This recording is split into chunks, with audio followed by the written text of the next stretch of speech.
కక్షపూరితంగా ఇక్కడ స్థానిక కాంగ్రెస్ పార్టీ ఎమ్మెల్సీ గారు జీవన్ రెడ్డి గారు మరి అధికార బదిలీ జరిగినటువంటి వెంటనే కక్షపూరితంగా కేసు పెట్టి వారిని అరెస్ట్ చేసి జైల్లో ఉంచడం జరిగింది. 30 ఏండ్లలో జీవన్ రెడ్డి గారి హయాంలో ఎన్నడూ జరగనటువంటి అభివృద్ధి బీఆర్ఎస్ పార్టీ మా డాక్టర్ సంజయ్ అన్న గారు గెలిచిన తర్వాత, కొప్పుల ఈశ్వరన్న గారు మినిస్టర్ అయినాక, కేసీఆర్ గారు సీఎం అయినాక హబ్సీపూర్ గ్రామంలో అంత అభివృద్ధి మనం చేసుకోవడం జరిగింది. జరిగినటువంటి అభివృద్ధిని ఓర్వలేక మరి అధికారం మారిన వెంటనే మా సర్పంచ్ గారిని జైల్లో వేయడం అన్నది చాలా దారుణం. కక్షపూరితంగా ఇట్లా జీవన్ రెడ్డి గారు మా కార్యకర్తల పైన కేసులు పెట్టడాన్ని మేము చూస్తూ ఊరుకోం. చట్టపరంగా ఎదుర్కొంటాం, వీధులలో ఎదుర్కొంటాం, అన్ని రకాలుగా కూడా ఎదుర్కొంటాం.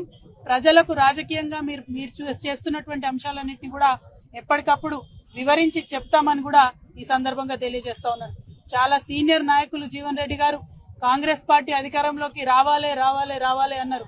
మరి అంతకుముందు కాంగ్రెస్ పార్టీ అధికారంలో లేనప్పుడు, బీఆర్ఎస్ పార్టీ అధికారంలో ఉన్నప్పుడు ఫ్రెండ్లీ పోలీసింగ్ పేరుతోని ప్రజలను పువ్వుల్లో పెట్టుకొని చూసుకోవడం జరిగింది.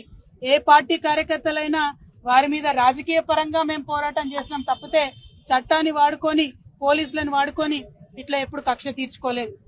ఇది కాంగ్రెస్ రాజ్యమా, కాకీల రాజ్యమా అనే విధంగా ఇవాళ రాష్ట్రమంతా కూడా వ్యవహారం నడుస్తా ఉన్నది. ప్రతి నియోజకవర్గంలో ప్రతి చోట కూడా ఇటువంటి వైఖరినే కాంగ్రెస్ పార్టీ ప్రదర్శిస్తా ఉన్నది. కాకపోతే జీవన్ రెడ్డి గారికి మేము హితవు చెప్తా ఉన్నాం, ఇటువంటి వైఖరి ఎక్కువ రోజులు నిలబడదు, ప్రజలు తిరగబడతారు. ఇప్పుడు మీరు వాగ్దానం చేసినటువంటి అమలు చేసేటటువంటి ప్రయత్నం చేయండి.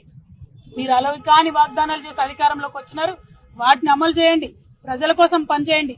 కానీ ఇతర పార్టీ నాయకులు, కార్యకర్తల మీద కక్షపూరితంగా వ్యవహారం చేస్తే ప్రజలే దాన్ని తిప్పికొడతారు. తెలంగాణ ప్రజలందరికీ కూడా వినమ్రంగా మేము విజ్ఞప్తి చేస్తాం.